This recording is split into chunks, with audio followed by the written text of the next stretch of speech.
I believe on the longest time frame, and I really here I'm thinking of a time frame of a couple hundred years. So over many decades, I believe, and I get increasing conviction with this with every passing year, the Blue Origin, the space company, is the most important work I'm doing.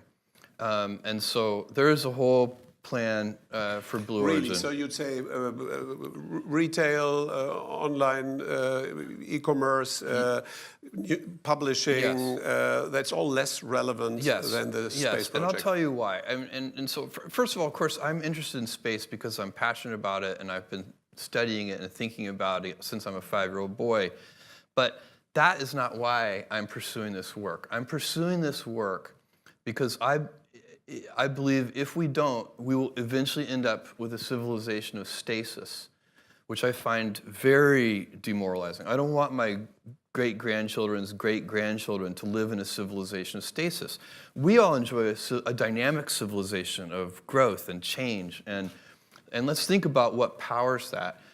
We are not really energy constrained, and so let me give you just a couple of numbers.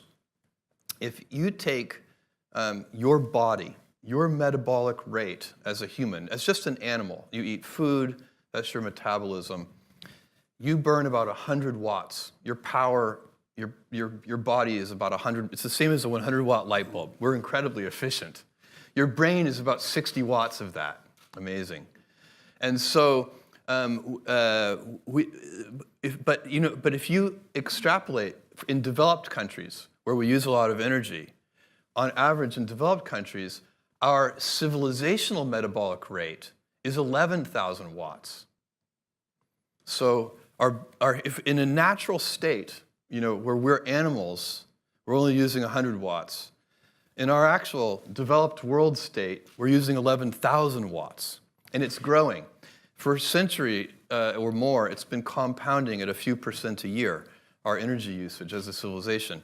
Now, if you take baseline energy usage globally, across the whole world, and compound it at just a few % a year for just a few hundred years, you have to cover the entire surface of the Earth in solar cells.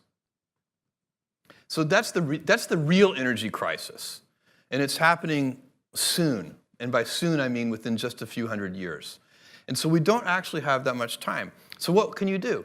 Well, you can have a life of stasis where you cap how much energy we get to use. You have to work only on efficiency. By the way, we've always been working on energy efficiency, and still we grow our energy usage.